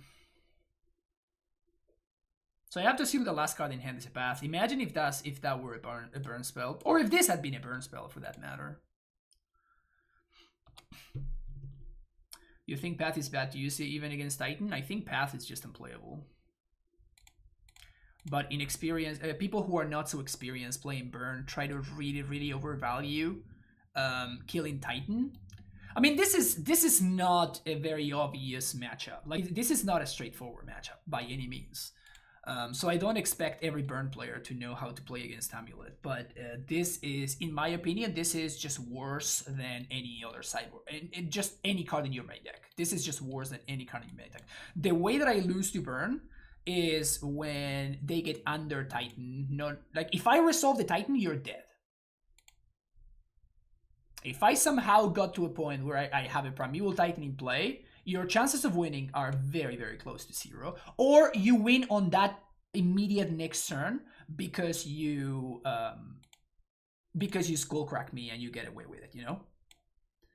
So it is actually... Am I keeping this?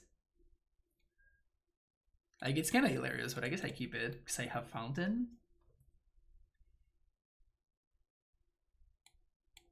I think I Gracer on one though. Burn players don't know that has out of cyber. I mean, I think that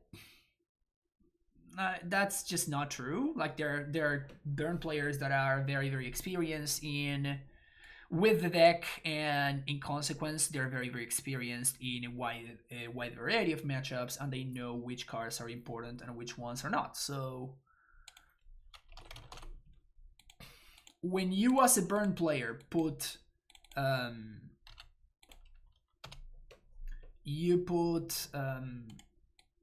to Exile in your sideboard, right? Like, you would expect that you would want it against a deck that has a 6/6, right?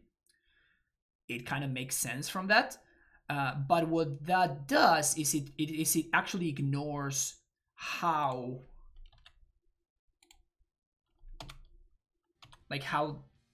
the matchup plays out. Now, Tron players are not that smart. That's a generalization you can make.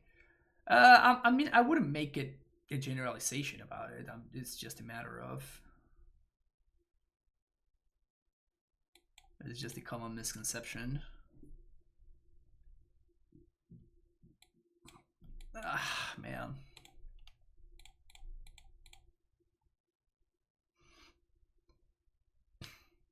Why are AmuLIT players the way they are? Stupid AmuLIT players.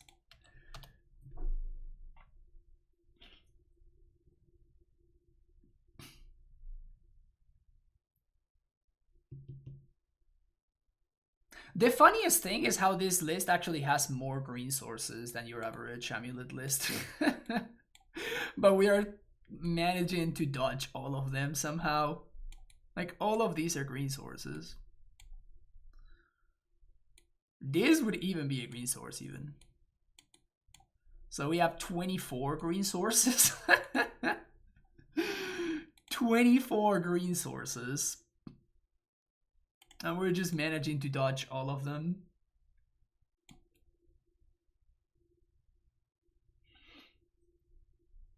Green source. Heyo.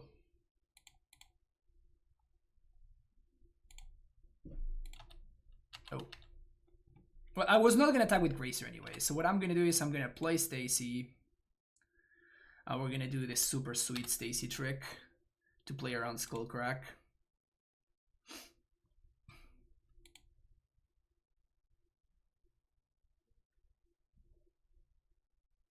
Searing Blaze.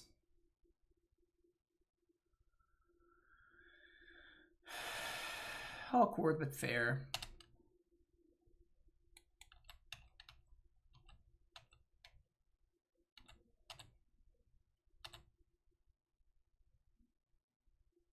Oh, sweet. And now I know that my opponent brought in the Path to Exile, so I'm just going to play around it, which is something that I can very easily do. So if you're careful, like, just Path to Exile is just such a bad card.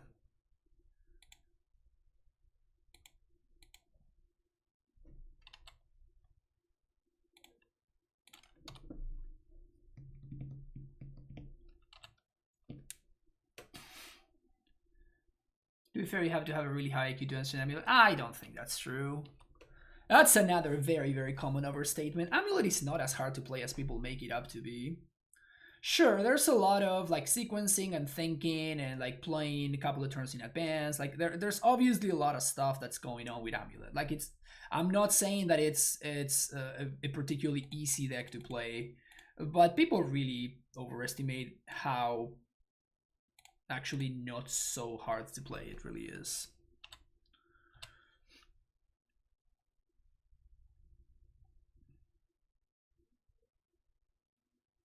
Ha! Okay, that resolves.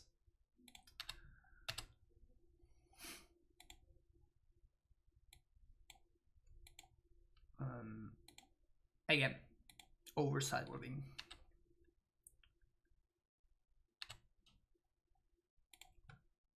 I guess I want to get in there for a couple more. That sounds okay to me.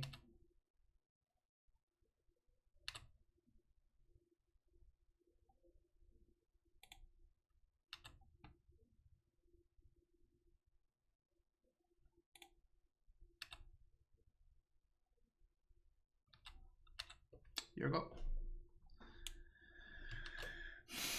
Imagine living past turn 6 against Burn. Well, we're at 18. It's turn 6 and we're at 18 and we have a Primeval Titan in play. So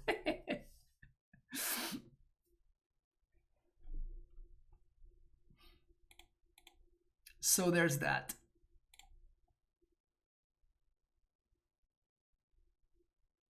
Sure. My opponent did cost themselves a very, very large percentage there.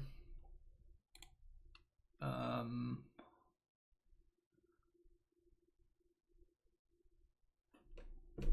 so I'm at 15, so my opponent has 2 cards in hand, so I'm in like literally no risk of dying whatsoever.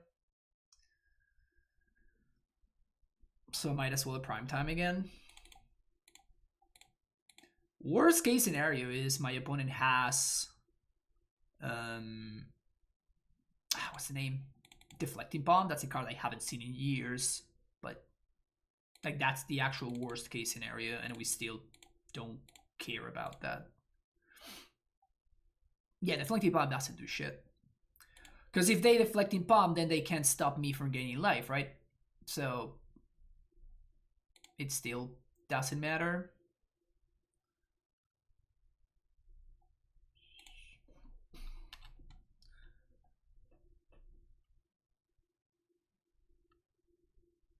Would love it if the Deflecting Bomb made a comeback as a cyber card. I never cared too much for it. I always thought that it was also another trap that, you know, just basically made Burn players fall into the trap. All of those gotcha cards have the same problem, right? Like Boil is the same thing, Choke is the same thing. Like all of those gotcha cards, all of them have the same issue, which is that you are kind of leaving a lot of value on the table if your opponent plays around it. Like you're basically just discarding a card for no value. Like imagine if my opponent, one of my opponent's 2 cards in hand was a Path to Exile here. GG's opponent. Like it just doesn't do anything, but yet they brought in both Wear Tear and Path to Exile instead of burn spells against me.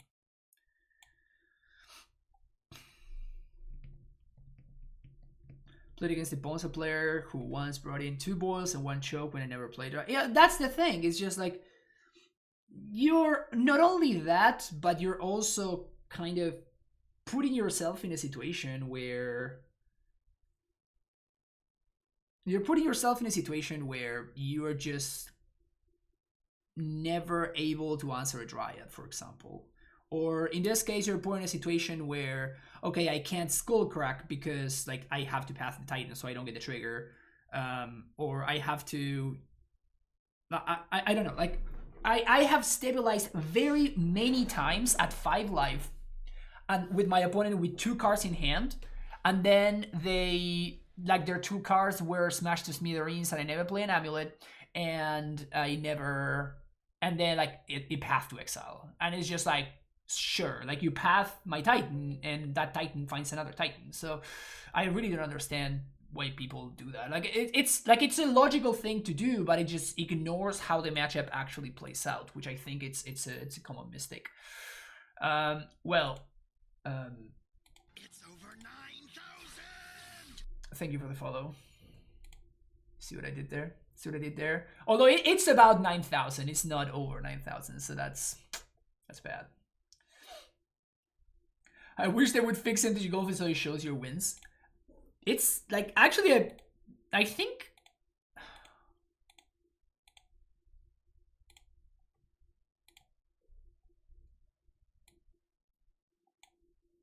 I've won my past 15 matches, I think. My past 16 matches of Modern. My past 16 matches of Modern, I've won them all. My last loss was with AmuLIT against Ponza.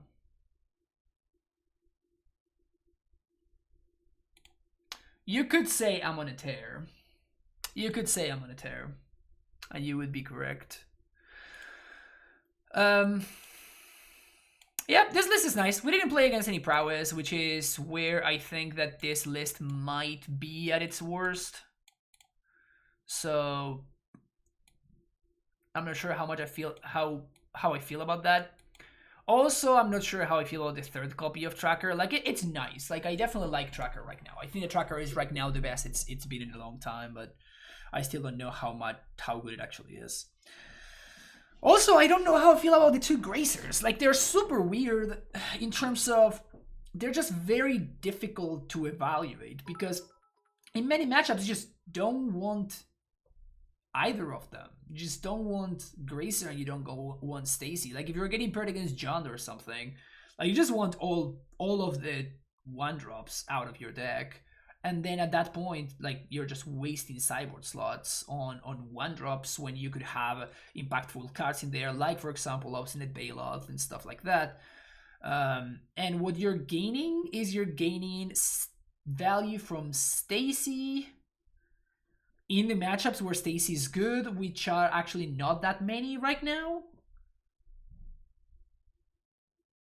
So it's weird.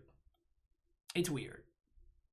What exactly makes Tracker so good right now? The fact that the answers went down in value considerably. So if your opponent, in the past, if your opponent had to gust your Tracker to prevent it from going over the top, like they would gust your Tracker and then they would just Mystic Sanctuary the gust back to the top of the deck. So basically your Tracker didn't really do anything. It just came down and for 5 mana it drew a card. Like that's all that it did.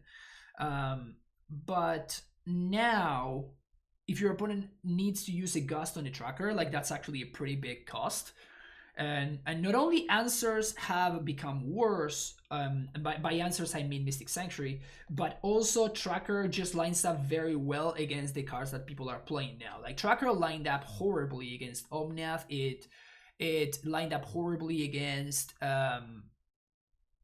Udo, obviously. So there are all of these cards that just Tracker is trying, like you would be playing Tracker in your deck because of those matchups, and those matchups just wouldn't, like your Tracker just wouldn't matter because your opponent is doing the Tracker thing a lot better than you are. So it was just weird. Like it just wouldn't really have a real purpose. You know what I'm saying? Like it wouldn't be helping you in any relevant way. Gracias. So it was just awkward. Now Tracker keeps up with the other value engines in the format. Like Tracker can keep up with what people are playing as value engines. Like Tracker can keep up with Bob. Tracker can keep up with I don't know, like whatever people are playing right now. But it is a lot better. It just lines up against the format a lot better. So that's the explanation. Not big on the 5th Wonder of Creature right now. I'm not talking about this Gracer. Like, this Gracer was actually just okay. Like, I didn't really care for it. I'm talking about these two Gracers in the sideboard. They seem like a waste of a sideboard slot. That's kind of my point. Udo was just tracker and explore and really found it. Yeah, that's basically what it was, and that's the problem. Is Bob good against? I've seen people playing Bob now. Stoneforge Mystic, like tracker also lines up well against Stoneforge Mystic too. Tosafi with the Prime sub, welcome back for the 4th month. Appreciate the continued support, Tosafi. I'm a huge Bob fan, but I don't like him right now because he gets blown up by Ren 6. Yeah, but there's like 2 Ren 6 decks in the format. Seems fine. Is the primary goal of this build to maximize on Dryad? No, it's not. It's not. It's just to make your thing. We're gonna play a list that maximizes on Dryad, which I have very, very low expectations for. It still tickles me that this plays more lands than Legacy lands. Lands are great. Lands are great. Didn't even see the Cyber Graces. Yeah, they're here. They were. I don't even know how they were. Gotta say the deck being back to circa 2018 feels great. Yeah, it's kind of cool. It's kind of cool for it to be okay. Okay, sweet. That's gonna be it for this league. Thank you so much for watching, and I will be right back for another league. Don't forget to like and subscribe if you're watching on YouTube, and I'll see you later.